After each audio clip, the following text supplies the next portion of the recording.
everybody. It is lovely to reconnect with you. I am here again with my dad because, well, we got a lot of good feedback and my dad and I really enjoyed the process as well. So we're going to drop in again with the Pleiadians. You may see some cats wandering around behind me, but that's what it is to be at home. So we'll just drop in, Dad. And yeah, and we'll just see how we go. Is that okay? Yep, I'm ready. Okay. So, dear Mother, Father, Spirit, thank you for your love, your light, your healing, and your guidance.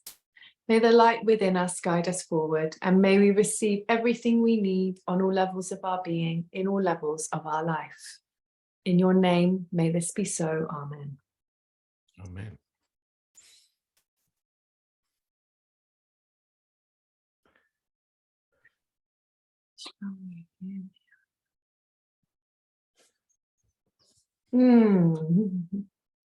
It is so good to join you all here today. We are excited to reconnect with you again, Guy.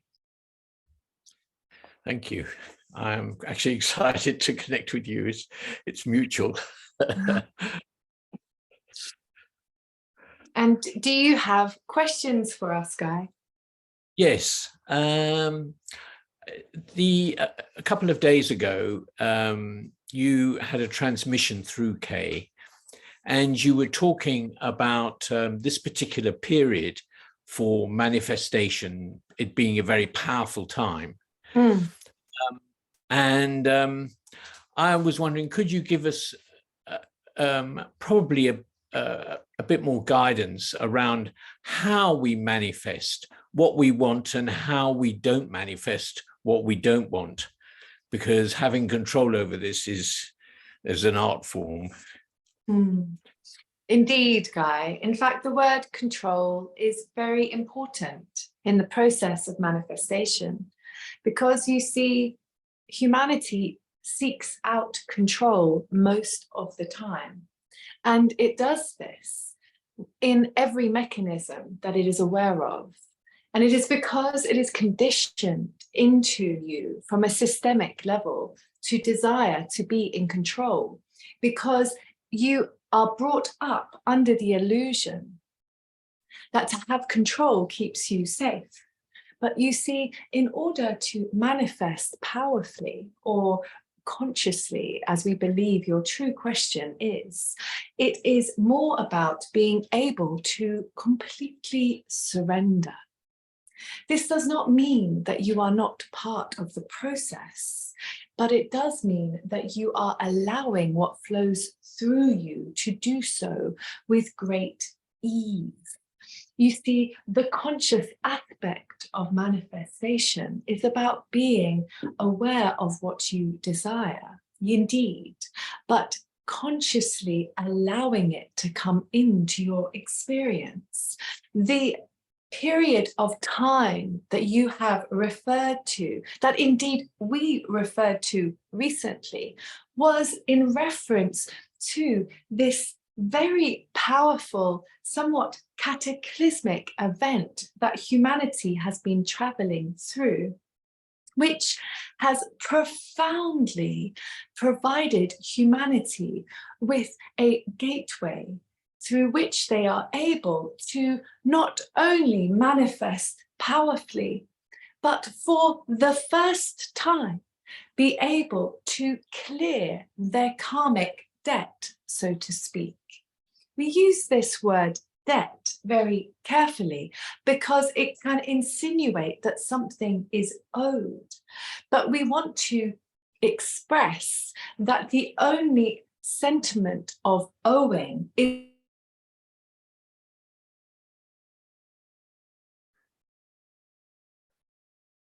about understanding how you have treated yourself, and how in lives to come, that same energy of action between you and supposedly another will in fact come back to sit with you. Because indeed, every single one of you is on a journey back to wholeness, back to remembering that every single part of you is worthy of love, and to take ownership of every single part of you. And in the process of coming back into not only acceptance, but deep love and appreciation of every single part of you, you come back into, or fall back into, the recognition that indeed everyone around you is an aspect of you. And so you see, karma is an important journey to go on in order to retrieve one's wholeness. And the time period you are all traveling through currently, this portal through which you are all able to move through in this particular 5-year period from 2020 to 2025, this particular period of time allows for humanity to move into a experience by which they have exposure to such levels of vibration that they are able to, for the first time, observe and shift, heal, transform karmic patterns from past lives as well as this life's experience in order to create wholeness within their being, primarily in this process aligning with their higher self. The reason that we refer to karma in this question of manifestation is because it has a direct impact on one's ability to manifest consciously.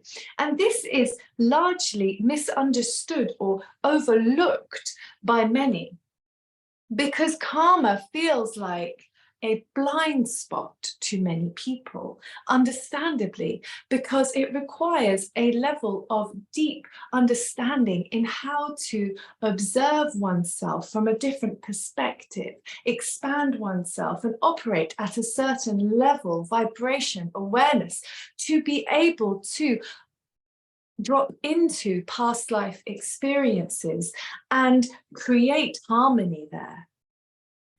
So you see, as we are saying, karma is an important part of manifestation simply because it can have a very profound effect on one's ability to manifest clearly. And so even though your current culture has many mechanisms around which it prescribes manifestation, and indeed a lot of them are sound, what it often overlooks is the impact karma can have. And you see, karma affects all of you. And it does so necessarily to enable humanity to move into higher and higher levels of wholeness. But manifestation, from a conscious perspective, is best achieved when one surrenders. Having a clear desire for something is indeed beneficial, and it does enable one's higher self to align with that desire. And one's higher self indeed does then align the universe with that desire. But what can then occur in some cases is the echo of a karmic experience can create a vibration which impacts how that manifestation comes into the individual's reality. And this is what often throws a lot of you off, because in your conditioning, you feel that when something does not occur as you have expected it to, something has gone wrong. And what happens then is that you start to gear down, so to speak, in your vibration, in your energy, in your desire. And as that happens, your ability to manifest it diminishes. And so what we are really bringing into your awareness in this conversation is that there are other aspects, generally karmic, that can impact what you perceive to be conscious manifestation. However, this does not mean that one should not trust the process of manifestation, for indeed it is a process one must trust. One must allow the obstacles that appear before one on the journey of manifestation to attaining the desired outcome, to appear in the pathway. And instead of this obstacle being something that entirely throws you off, it must only be perceived as a necessary experience in order to assist and facilitate the desired outcome. We hope Is the is the obstacle a karmic obstacle? I mean, is karma about forgiveness? Yes, the obstacle can often be karmic. Is it always about forgiveness? Primarily, yes, forgiveness of oneself. So how do you bring up, because, let me further explain the concept of oneself. Yeah. So when we say the forgiveness of oneself, what we are referring to is that as you are moving towards your desired outcome and a karmic experience comes forth, what it's actually doing is showing you what is in your vibration that is not aligned with your desired outcome.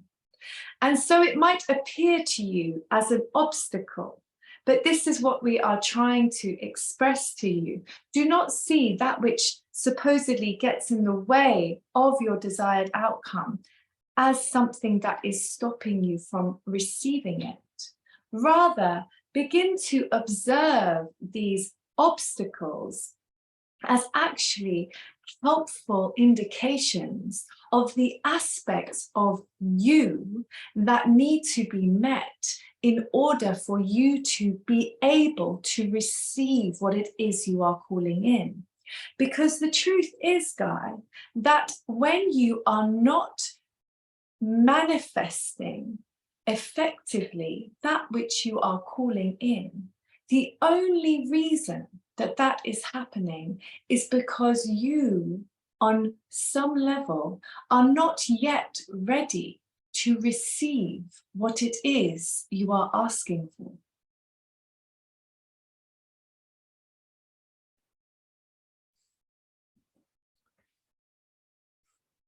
We hope that this makes sense. Yes, I fully understand and appreciate very much your very clear explanation. It's always trying to see things. Obviously, we only see things from our perspective, and these obstacles can be anything, and it's not always easy to see what part of your personality an obstacle is, if that makes any sense at all. I mean, because I can understand if I saw an obstacle to my manifestation, I would then try, because I use tapping as a method, to try and tap around it. And it's a question of climbing into that emotion, but it's recognizing which emotion it is that the obstacle is, if that makes any sense. Absolutely, Guy. And this process that you are navigating at the moment, and processes like it, are actually for you, because it is in the process of getting clear on what it is within you that is not aligned, that you are discovering more and more about who Guy truly is. You see, most of you have been existing in a very limited space of what you consider yourself to be. And this is understandable as you have been conditioned to perceive yourself mainly as an identity. However, this is a very limited perspective of what and who you really are. And as you dive into the comprehension of what it is to manifest, you start to discover the many layers of your true nature. Even discussing karma with you and those listening is going to expand your level of comprehension. What Kay has profoundly grasped recently is that she truly is a soul being having a human experience, not the other way around. And it is through this desire to understand manifestation that many of you are beginning to understand this yourselves. And when we say understand, we do not mean conceptually. We mean from an embodied place. And this is actually a big part of what we were referring to recently when we made our video with Kay for her Instagram around this Leo full moon. What we were referring to is that this period of time, particularly, as in this current space of 6 months, is really focused on the embodiment of what you have come to understand intellectually. And when we say embodiment, what we mean by that is that you begin to fully know within your being on a cellular level what it is that we are referring to. And you begin to know this through some level of direct experience. And this embodiment is also relevant to your ability to manifest. Because as we have already mentioned, receiving is truly the key to manifestation. Being fully open to receiving. And many of you intellectually, conceptually feel you are ready to receive. And yet, the thing you desire is not forthcoming. And this is because on an embodied level, on a cellular level, you are not yet ready to receive. And so many of you in this time are actually going through a profound process of embodiment. You are taking the knowledge that you have been gaining, attaining over the last few years, and you are bringing it into your physical, direct knowing. And once it is within you, then your need to try to do something is not necessary. It is like learning how to put your socks on when you're a child. At the beginning, you have to think about the process. But when it becomes an embodied action, it is a thoughtless process. This is what embodiment is. But because many of you are carrying resistance to what you are calling in on an embodied level, consciously or subconsciously, you are finding difficulty in this area. And so your processes, like tapping, for example, are helping you clear this resistance on an embodied level. And so you are indeed becoming ready to receive. And what we truly mean by this is you are each of you becoming worthy, because that is what receiving is truly about. It is about knowing you are worthy on every level. What we would like for you all to really take from this is that every one of you here listening is truly aligned with their desired outcomes. And every single one of you here listening is already doing what is required to manifest your desired outcome. What we would most highly recommend is that you surrender, because the force of love that flows through every single one of you knows exactly what your heart desires and is bringing it to you in every moment of every day. And so all that we recommend you do is simply navigate what comes up for you with the trust that it is working for you, because every obstacle is bringing up within you the emotions that on a cellular level have been sitting in resistance to the things that you are asking for. And in the process of bringing those emotions up to the surface, you are forced in some ways to express them. And it is through that expression that that energy is able to leave, transform from your cellular system.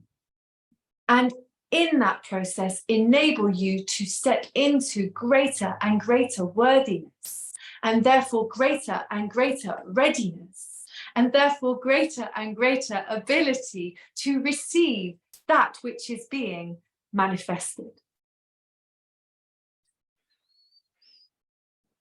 You are amazing teachers. I'm absolutely struck by the detail of your explanation.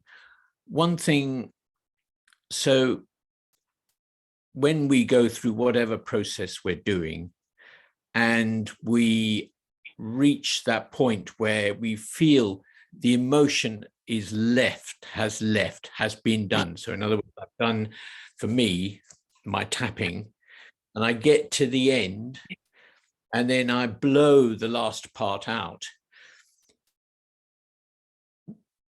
That next step of feeling the emotion is gone, and you described it the other day as a kind of fullness, like the black hole was filled.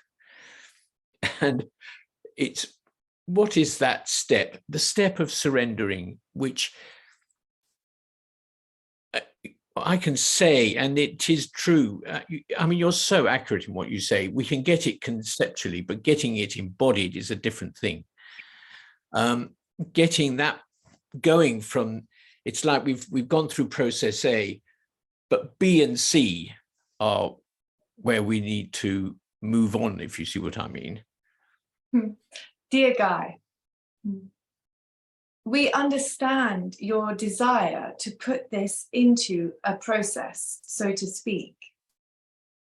However, another beautiful part of this process, another part of the divine intelligence that flows through us all, is that this experience is something that you flow through. It is not something that can be thought through. Indeed, some call it the mystery, and that is indeed true in many cases. What we wish for you to know, Guy, is that a big part of this journey is trust.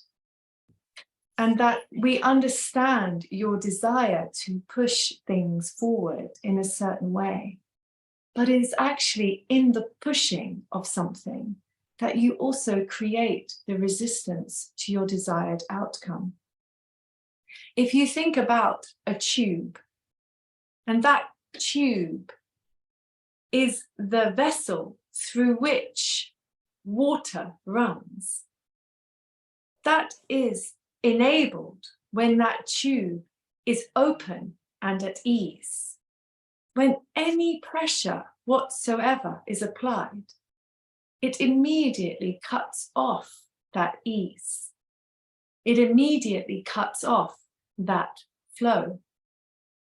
What must also be kept in account is that, particularly at this time, so many of you are transforming your energies. So many of you are moving in and out of different timelines, so to speak, with unpredictable turning points, energetic transformations. And as you all move through this as a collective, there are certain requirements of you, of some of you, to wait. And this is because what you are calling in is also being called in by others from a different perspective.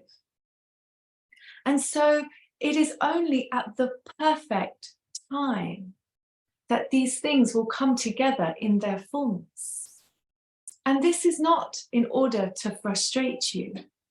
This is also in order to support your evolution into wholeness. Because any part of you that is needing to push things at a certain rate is a part of you that does not yet trust love, which means it's a part of you that does not yet trust yourself. Because every single one of you is inevitable, is already written, is destined to come into fullness at the perfect time. And therefore, any need to circumvent, push, shortcut, or create process is only coming from a place of doubt. And the irony is, Guy, the more that you are able to fall back into a place of trust, the more that that love can flow through you, the more that you become the vessel through which the artistry of creation flows through. Does this make sense, Guy? Yes, absolutely. Absolutely. Thank you very much indeed. May I now ask you something about your own society? Indeed. From an earthly point of view, and your previous explanations, I used to keep bees, and the queen bee just laid worker eggs, and it was the hive as a whole that decides how many queens, how many drones, and how many workers. And it also, the hive as a whole decides, how it operates. And I've sort of thought of that because you said that you were acting as one organism, which is really what a beehive does in that respect. But then I wondered, because obviously the beehive is just an analogy and you are beings of a totally different type. How do you deal with the individuality of people or beings that you are? I mean, here we have things where somebody likes cooking for people and they produce all sorts of food, which is delicious tasting, and they delight in giving those things to people. And lots of other examples, where people do things for people which they delight and get joy out of. And how does that work when you are working as a collective in the way that you have described? What you have touched upon, Guy, is the essence of how our collective works harmoniously. And that is that what we have discovered over time in our own journey of expansion and evolution is that the more we facilitate and enable each of us to step into the most complete versions of who we are, the more harmonious the outcome for the collective. And this is again the infinite intelligence we so reverently refer to. And that is the intelligence of life, of love that moves through us all. And when we focus and support and encourage and inspire and prioritize each of us as individuals being fully met and dedicated to supporting one another, each being fully met within ourselves, we naturally come to a harmonious state.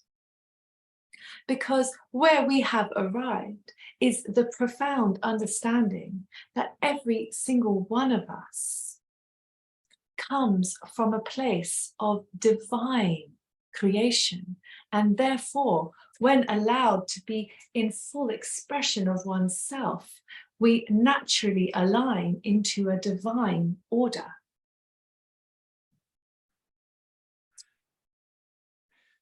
Well, that's a beautiful answer. I think we've got enough to absorb today. I thank you so much for your really such detailed and thoughtful replies to my questions. I'm extremely grateful. Thank you very much indeed. Thank you, Guy. And thank you all for those of you who have come to listen to this. Thank you. We see you and we honor you, and we know the journey, for we too have walked it. And we wish for you to know that we support you and that you are loved so deeply.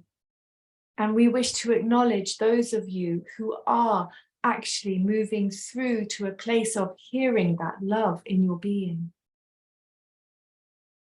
We are with you. This is a profound journey, and you are all doing exactly what is necessary. We honor and celebrate you all. Much love to you and you, Guy. And to you too, from us. Thank you.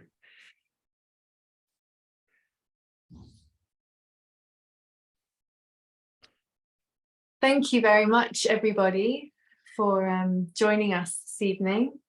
And yes, we hope that this was helpful to you, and we look forward to seeing you again soon. Much love. Bye-bye. Thank you. Bye.